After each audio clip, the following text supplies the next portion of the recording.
it didn't work. I'm thinking as many people around the world are using Zoom, both K-12 and higher ed. I don't know how this company is going to, how their technological capacities are going to last, but we'll see.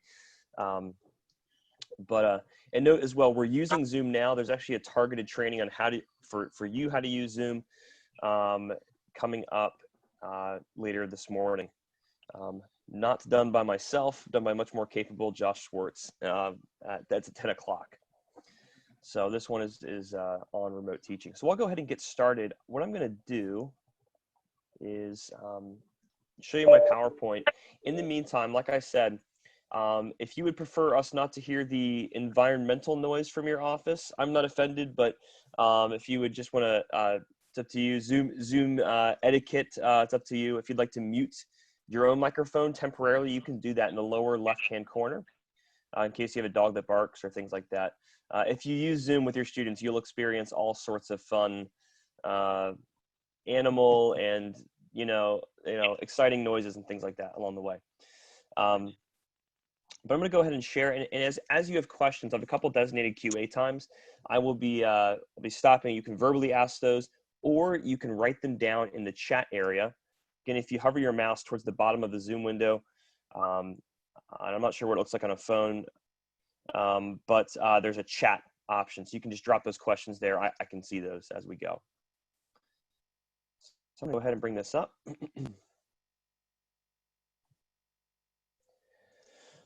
All right, so we have the big question that we're wrestling with now is like, how in the world am I going to take what I do in class and put it in Canvas, right? Whether your classes look like a lot of kind of direct instruction and lecture, or whether you're very interactive, I think the question's the same. How am I going to do this? And so I want to clarify some definitions of what it means to teach remotely, and kind of give you some tangible ideas as well without overwhelming you. This is very cursory because I don't want to provide all of the options of the different things I'm going to talk about. If you'd like to go deeper, I'm certainly willing to talk about that offline if you like. And this is one of those things, I said this on Monday morning, but this really isn't the time for online teaching best practices. The online environment is one that really requires a lot of time to design, and we just don't have that. Ideally, you're looking at 6 months to a year to design a good online course, and that's with a team of people. So we're not in that situation. So coming to terms with the fact that due to not only that problem, but just the stresses, the anxieties that our students are bringing to the table, that we're wrestling through right now, are going to act on learning, and it's not quite going to be what it normally is. That's not to say really meaningful learning can't happen, because I really do believe we can be really effective still. It's just not quite going to be what it normally is. And I've been really encouraged so far to hear from a number of our faculty who are just energized by this and willing to kind of tackle it and make the most of it. So thank you all for being here and being willing to just tackle this thing head on, even though it's maybe not as familiar or what have you. So, and if it helps, the mental image I provided on Monday was that of the blue tarp on the roof after a hurricane or a tornado. It's not permanent. We prefer to build a good roof, but in the meantime, this is what we're doing. So we're blue tarping it together, all right? And that's kind of the way this will go a bit. Not to say we're not going to do our best, obviously, but it's not ideal. So we'll overcome this together with our students. So teaching in the remote environment it's a different modality. And so, when we're on campus, wherever that may be for you, we can, obviously see our students, we can give them a handshake, or an elbow bump currently, I guess, but we can read the nonverbals as well as, hear the verbal. And in the digital environment, it's mostly text-based, right? And so there's not those nonverbals. So the types of activity you engage in as a teacher differ, pretty significantly because of that. And so since we're not physically present, we're not embodied, with students. Oh no. You okay? It's delayed. Okay. So since we're not physically present, we have to think about ways we can make ourselves visible. And there's a lot of ways we can do this. But a good diagnostic question, as you look back at your course, whether you're going to, facilitate this through email or through Canvas, is to ask, would an object of kind of third party look at this and be able to say, yeah, they're really involved. They're there's objective evidence that the professor is visible. And I'll give you some ideas of how to do that. And you guys have all gotten this in 1,000 communications, but LBC Capital has requested that every professor provides some instruction for every week that we are teaching remotely. Normally, this is not normal, but normally it's 3 hours, right? We either meet for 3 hours on campus, or in some different permutation. That's for traditional undergrad. Obviously, it's going to differ at our sites. But the ask that's been made, understanding these emergency circumstances, is that we just focus on getting some instruction every week, and I'll kind of define that. So accrediting bodies, not just Middle States, but across the regions, across the country, all do this, and we could debate whether this is a good distinction or not, but it's what we have to live with, is that they actually distinguish between instructor-led and student-led activity when we talk about the online environment. And so what they're trying to do with that is basically find some sort of equivocation between what's happening on campus and what's happening, kind of as homework out of class, so to speak, and can we kind of account for that in the online environment. So that's why you're seeing a distinction here. I'm not sure it's the most ideal thing, but it's what they've done for years, and I don't necessarily see it going away. And so it's the framework that we have to kind of operate in. So instructor-led activity, this instruction LBC Capital is asking us to do, is going to be involved with direct contact with the professor through engagement and discussion forums, if you're going to use those. By grading wouldn't just be providing a grade, but by providing like narrative feedback, really effective practice for our learners. By giving video instruction. Interestingly enough, it doesn't have to completely be, but for our accrediting bodies, it doesn't have to be made by you. It could be a video you found on YouTube. Obviously, be careful of copyright there, but TED Talk or what have you. Now, LBC Capital is requiring that you produce some instruction, so don't just use YouTube videos.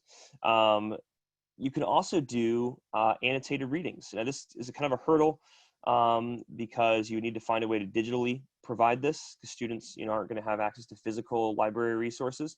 But if you could annotate an article, leave some notes, mark it up a bit, that's kind of like your expert guidance coming alongside that author with the student as they read. So they're good with that one. Any sort of direct supervision.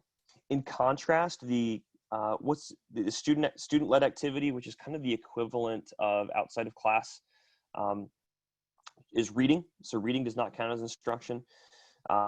Student-to-student activity, which could potentially be in a forum. If we are not involved in a forum, then we don't get to count it as instruction.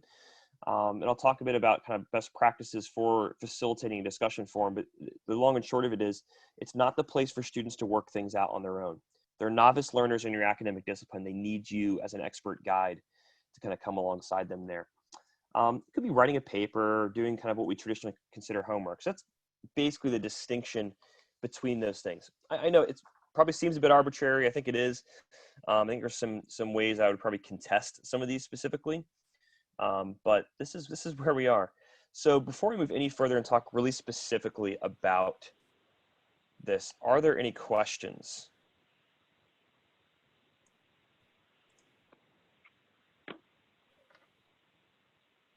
Okay.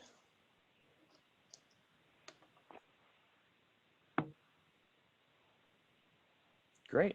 Well, I will move right along then. We'll talk about some specific strategies. Again, if you want to leave those questions in the chat or at the next QA break, we will. I'll take questions just verbally there if you like. So there are two main ways I'm going to talk about accomplishing this, two kind of buckets. But before I get to those, there's one idea I'd like to briefly mention, and that's the idea of instructor presence. This is a phrase we see in the literature on effective online learning practices. Under normal conditions, normal classroom conditions, I could show you a whole ton of research that shows that instructor presence is the most impactful factor in student learning outcomes and engagement in a program. It's really impactful. And it perhaps is pretty intuitive because we're in that online environment, and this is a way where um, students can see you and see evidences that you're involved, and there's something about that, I think, from a human perspective. That said, we're not in normal circumstances, and I would anecdotally just have a guess that it's going to be even more important. So if you get, nothing else right, or you remember nothing else from today, get this right. Being a faithful and consistent presence in the course for students.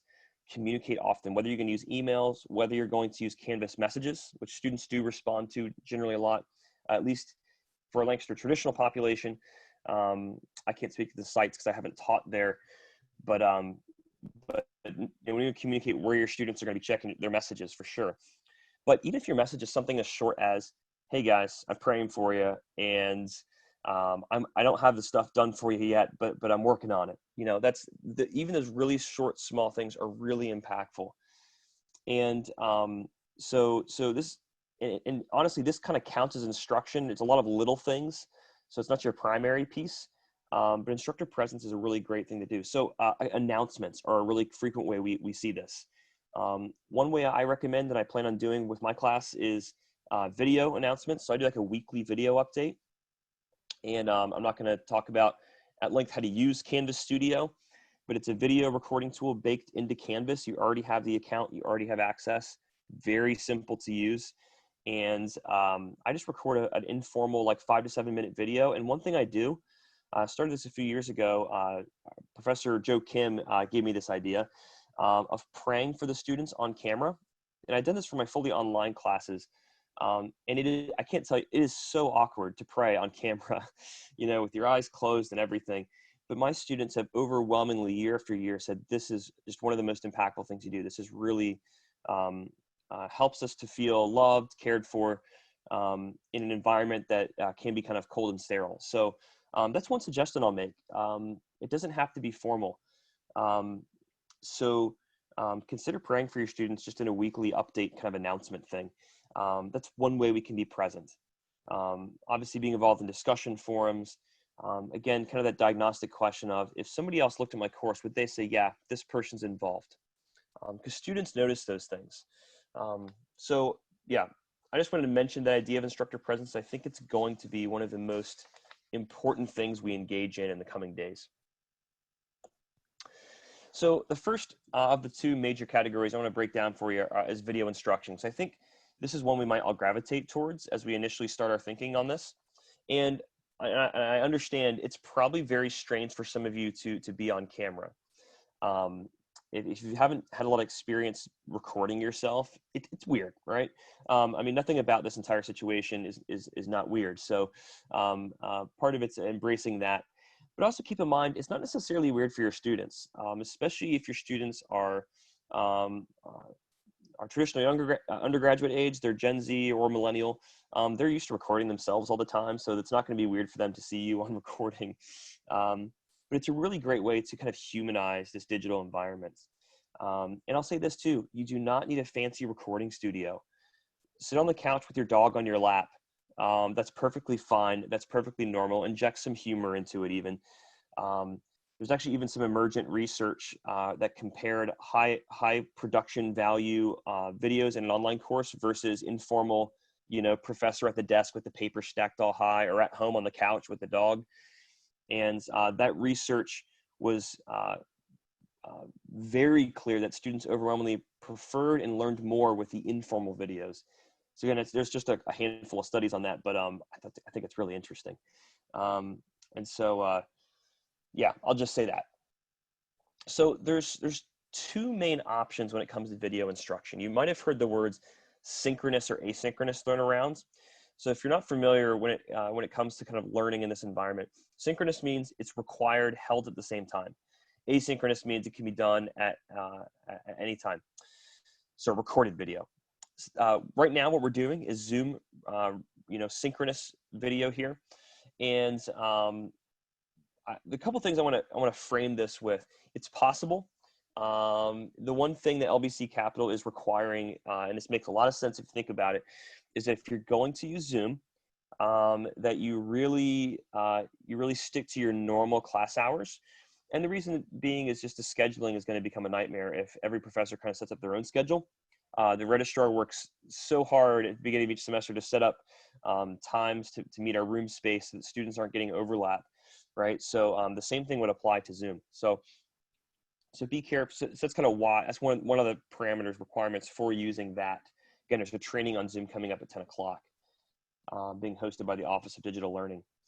And so I also want to kind of encourage you as well. I'll give you kind of some of my personal advice, and this is coming from not only my position formerly in digital learning, my current position, but also the conversations I'm tracking at universities and colleges across the nation and across the world right now. And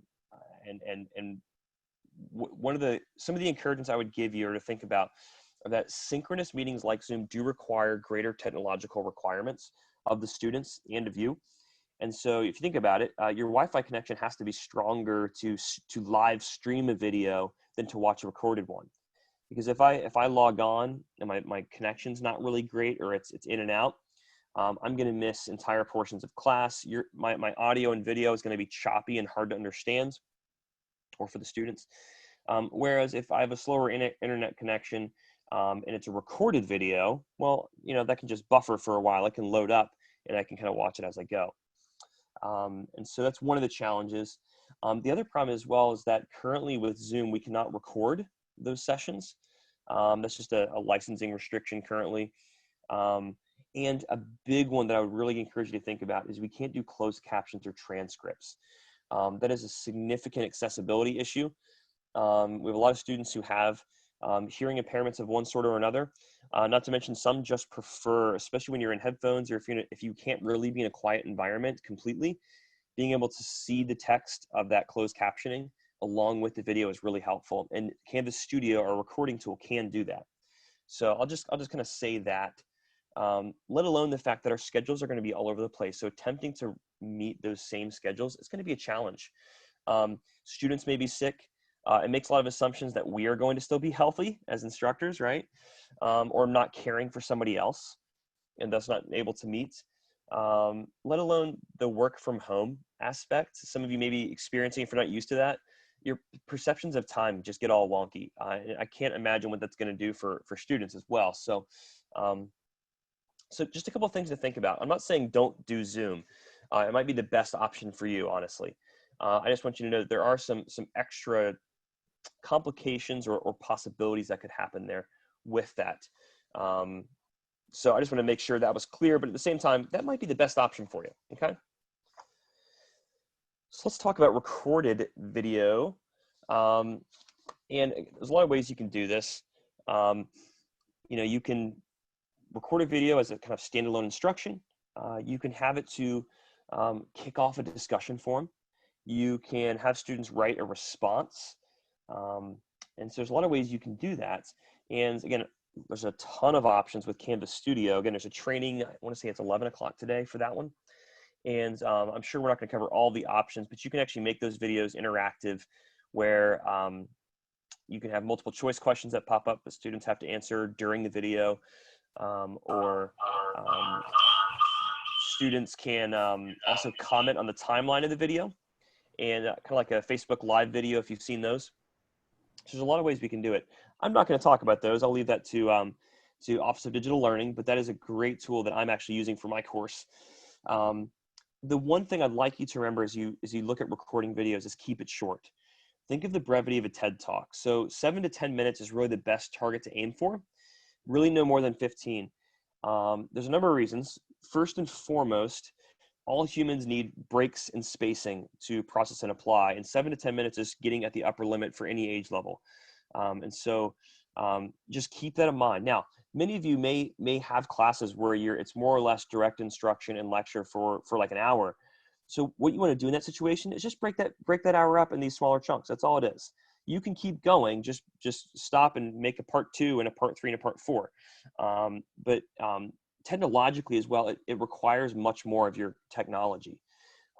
If you create an hour-long video, you're going to be sitting there forever on your home Wi-Fi trying to upload this video to Canvas Studio and to get it to process. So keep it short. Have some mercy on your technology and your students in that regard. So just have, if you have a lot to say, just say it a lot across smaller videos, right? Just as a general rule, we're not really fixating on the hours of instruction that we're replacing. But in normal circumstances, if you're trying to figure out student workload, am I giving them too much, too little? We generally count the length of a video and then add another half to that. So time and a half. And the reason why we do that is because students often may want to go back and rewatch certain portions of a video as they're preparing for, say, their viewing response or things like that. So that's video instruction. Again, Zoom and Studio, both of them, there's trainings coming up later this morning by the Office of Digital Learning. I'll give you some links to those before we head out. But honestly, I've used a number of tools over the years, and both of those are easily the best I've used, the most reliable, and the most simple to use, which is really important. So let's talk about the second category, and that is discussion forums. If you've ever had experience with these, they get a bad rap. And often I think that might be because we're expecting discussion forums to perform the same function as an in-class discussion. And it quite simply can't do that. It's not meant to do that. It's asynchronous, right? It's text-based normally. And so the benefit there is that every single student must respond. In an in-class discussion, you normally get 3 or 4 who are mostly engaged, right? So even our introverts get to speak here. Also, they have processing time to really more thoroughly put something out there. So their thinking is a little more fully formed in a discussion forum than it is live. So there are some benefits. I'm not going to get into all the the design pieces of what makes them incredibly effective. Here's what I want to say though. Think about first kind of 2 pieces when you write instructions for a discussion forum. You want to think about what are the prompts that are going to where they're responding to a reading, or maybe I made a video and they watched it, and I want them to maybe answer a couple content related questions. Go ahead and write those questions. But then you're going to have a secondary set of prompts that deals with how do I want you to engage with each other and with myself in this forum. The traditional approach is, say, respond to 2 classmates with a question or an idea or and most often what you get is our students find the least possible number of words they can use and say, like, I like what you said. And it's just a terrible discussion. It's one of the reasons discussion forums get a terrible rap. And I think a lot of that, hey, it may be our students just trying to find an easy way out, but it may also be that they're just novice learners. They don't know what it looks like to process like a scholar in your field. And so part of it is your modeling, but it's also the expectations we set. So I would recommend, don't necessarily even put a number on it of saying make 2 posts. The instructions I normally give amount to something like cook it till it's done. And I may list types of thinking or behaviors I want to see from my students. And once they can kind of say, yep, I feel like I've done those things, then they can consider their work done. I have a whole catalog of example prompts that I'll be providing for you at the end of this, and you can copy and paste them out into your Canvas and modify them from there as you like. And those deal with that secondary area of prompts of what I want to see from students. So that setting expectation is really important. You're going to get what you ask for. The second piece I'd encourage you to think about is your facilitation. Like I said earlier, this is not the place for students to kind of work it out on their own. They're all amateurs, right, at this. And so not only at online learning, but at your academic discipline. And so they need the expert to come along. So a rule of thumb I try to hold myself to as I teach online courses or blended courses or what have you, is that I try to ask more questions than I answer. I'm there to facilitate.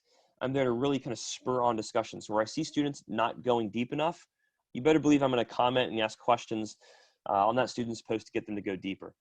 And so that's a really important piece where we're modeling kind of thinking out loud at times, so to speak. We're typing out loud, I guess. But there's moments in the classroom we kind of do that. We kind of give a glimpse into what it means to think like a historian, to think like a social worker, wherever your background is, right? And so that's a great time for this. Now, you don't need to respond to everyone. You don't necessarily do that on campus, right? But as you think about facilitating, Sometimes I may share some resources for students. Sometimes I may give a couple paragraph response to help us go deeper, or to provide some instruction to say, oh, it's interesting you raised this. Did you know about this person who contributed this to the field, and maybe give a little bit of instruction there. Sometimes I'm just writing a 1-sentence question. So that there's a lot of ways you can do this. It doesn't have to mean writing an excursus every time you step in, right? You might consider using devil's advocate. And so there's a lot of ways you can just thinking in terms of extending the conversation. And it's one place you really want to lead by example. In terms of assessing both my work, both the work of my students in here, I tend to assess them on 3 different criteria. And the first one of those would be evidence of understanding.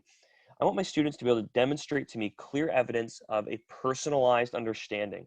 You know, are they just, if they're just regurgitating what they read in the textbook or watching the video, then I really don't know if they've understood it or not. I know they can repeat things, but I don't know if they've understood it. And so I want to know, are they showing me that they're saying things in their own words? They are maybe creating their own metaphors for things, and are they helping other people out, you know, in that regard. So evidence of understanding. The second one is critical thinking. You can have one of those without the other, right? So critical thinking is getting at, are they thinking at more meaningful levels? Are they being able to think abstractly about this? And so I'm setting those expectations clearly for them as well. The final thing that I am checking is for evidence of community. And what I want to encourage my students to do is to go beyond the kind of congratulatory, let's all pat each other on the back with our comments and say, good job. That's nice and all, but it's not really helpful for anyone's learning. And so I want to see people being willing to push back on each other to disagree well. I want to see them taking responsibility for the learning and well-being of others. And that needs to be evidenced. And so I talk about that with students, and my expectations laid out that way. Now, I do have a ready-made discussion forum rubric with those 3 criteria that you can use. Again, I'm not going to do Canvas training here, but in Canvas, when you go to add a rubric to your discussion forum, there's an option you can click that says find a rubric. And if you click LBC Capital from that menu, you'll see it right there, and you can add it, pull it into your course, and modify it. Again, that's not really the purpose of this training, but I want you to know that I actually have that thing already ready for you. You can steal it. Please steal it if you like. And so one more thing I'll say about this is that when you're kind of accounting how much workload, how much instruction am I actually providing? Again, we're not fixated on the numbers, but as a general rule in an online course, if you're meaningfully involved in a discussion forum, we count that for an hour of instruction. So that's a pretty substantive contribution there for your students. All right, so that is what I have. I'm going to come back to my window here. And what questions do you have? That's all I have for us today. Again, the big categories of kind of instructor presence, discussion forums, and video. Any questions come to mind for you there? Hey, Justin. Yeah. When you mentioned break the hour up, and what are some of the fillers there? What you say break it up? Do we go into more of a discussion forum, or? It's up to you. Yeah. You don't necessarily have to. You could just provide the separate videos. That's perfectly acceptable. It just gives students that kind of opportunity, kind of step away for a second, walk their dog if they have to, if we're all at home, right? And to be honest, to process. Okay. So yeah, so you could do that. And to be honest, as a even like a medium or meeting it halfway even too. One thing I've been doing is I've been recording videos for my class is telling students pause the video and think about this, write this down. And I will say this too, there's a lot of ways we can check for their attendance on these. If you use Canvas Studio, it actually tells you exactly who's watching it and at what points they skipped the video, what students they turn it off. So you know really clearly. And I would even recommend these kind of low stakes ungraded pieces that are like, what are 3 things you learned from the video? And they can just post that in a forum where they don't even have to respond to each other if you don't want to, but just kind of a check, a check-in. or what's the clearest point from the video, what's your muddiest point, what's one question you still have, and then you can kind of go in and answer those. But you know, those are low stakes things that are really good assessments of, are they actually watching this? Because that's the question we have once we do these things. But that's up to you. Either way, I recommend keeping that video size itself smaller. So you may be providing a list of videos in some cases, but technologically, it's going to take a while for that thing to upload and process if it's anything over 20 minutes, really. So, yeah, it's a good question. Hey, Justin, Mm-hmm. along that same line, I'm planning to use videos for one of the classes that is currently taught online. Mm-hmm. And those videos tend to be longer than 10 minutes. Mm-hmm. I was just going to encourage the students to pause it every 7 to 10 minutes, take a break, think about what was there. If they have questions, to jot the questions down and move out that way. So that works too, Kim. And if you're using, I'll just say this again, I'm not going to do the training on this one, but for Canvas Studio, students can comment. And so what I've done is say, hey, pause the video, and I'd like you to actually answer this question in a comment. So they would comment, they're going to comment on the timeline of the video. They can just kind of click on it at, let's say, 5 minutes in, wherever it is you told them to pause, and they can provide an answer there. And so that's one way. That's it. Again, let me just say this. We are so incredibly blessed with the tools that LBC has made investments in over the years. These are, not all colleges have these tools, and these are really fantastic. So thank you, Eric. If you guys notice in the chat, there is Eric Brandt has just dropped in a link for our 10 o'clock session on how to use Zoom. And so that link is there for you if you're interested in using Zoom. Any other questions?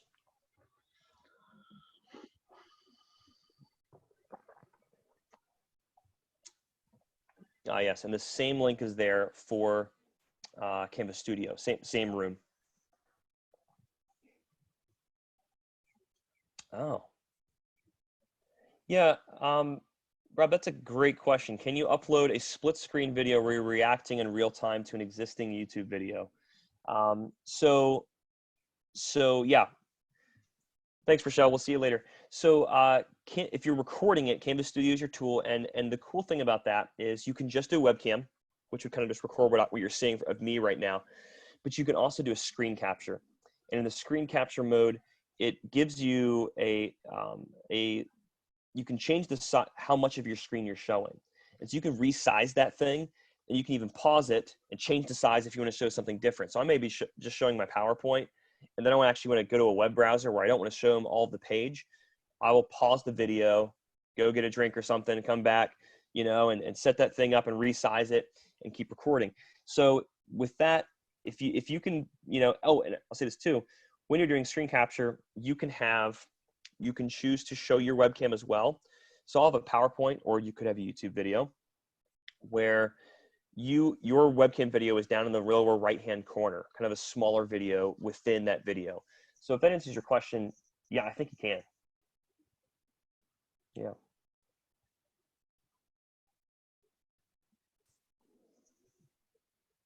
Well, I do want to provide those resources for you. So you've gotten this in an email from Tricia Wilson Monday afternoon, but I know you've had many, many emails. So the first one I want to provide is our guide on adapting to remote teaching. LBC, the Office of Digital Learning and the Center for Teaching and Learning have collaborated to create this. We've also borrowed on the work from a number of very large universities. It has been a wonderful time, to be honest, to see academia, especially in the States here, but also worldwide, to just be incredibly generous and incredibly giving of resources. So that's been created for you there, and that'll give you some links to how-tos in Canvas and just some general advice.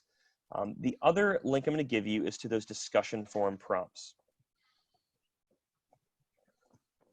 So I'm going to post that link here, and of course my link didn't post. If you copy and paste that link into your browser, it will work. And that is a list of different kinds of prompts. They don't deal with whatever content you're teaching, but it's that secondary prompt on how I want students to engage. And so there's just a list of the titles. and there's kind of a caret symbol next to each one of them. If you click that, it kind of uncollapses that, it opens it up, and you can kind of copy and paste those instructions. Yeah. Yeah, Larry, that's a great question. They will show you that in the next session, but all I had to do, so you're a participant in this session, I'm the session leader, so I have a few more options that I can see in Zoom, but basically it's right in the middle on the bottom menu of your Zoom screen. There's this green button that says share, and it will give you the option to share your PowerPoint there. And so that's what I did. So that was, again, it's relatively easy. And let me just also recap for you all the training schedule. So for today, at 10 o'clock here, the Using Zoom training is going to go on by the Office of Digital Learning. And in that same Zoom room, the Using Canvas Studio training will happen right after that at 11. Tomorrow, we've got the Zoom training at 9, the Canvas Studio training at 10. Those are the same things. They're just offering them at different days. But then at 11, Mark Draper from our library, Dr. Mark Draper, is offering a workshop on using digital library resources, which is a really important thing because our students maybe had left their books on campus because they assumed they'd be coming back. And so thinking about how am I going to get those students some resources. And what's really exciting as well is that a number of publishers, a number of even libraries are opening up their resources to be of assistance at this time. So Mark's on the forefront of what are those resources and what can we use. So that'll be at 11 o'clock again on Thursday.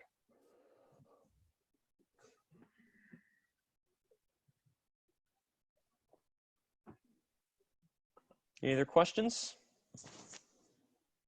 Let me just say this too, as far during this particular time of transition, to kind of protect the Office of Digital Learning from being completely flooded and IS as well. The way we've built this, and we've talked to all the academic chairs and site leadership about this, is that if you're looking for guidance, go to your department first.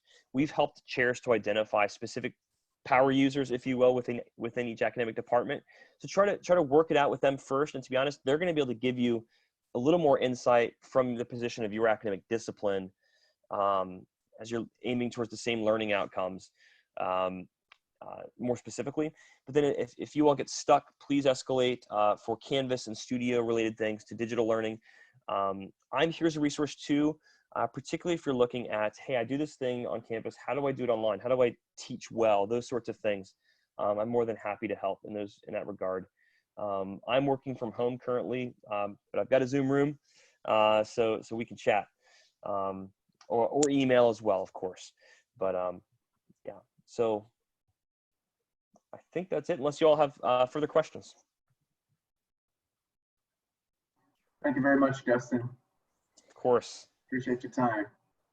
Yep. Hey, you all keep up the good work. We'll get there. It's a time to just tell students, I'm going to mess this up. You're going to mess this up. We're just going to get through it together. It's yeah. That's good. Yeah. Thank you very much. Of course. Take care.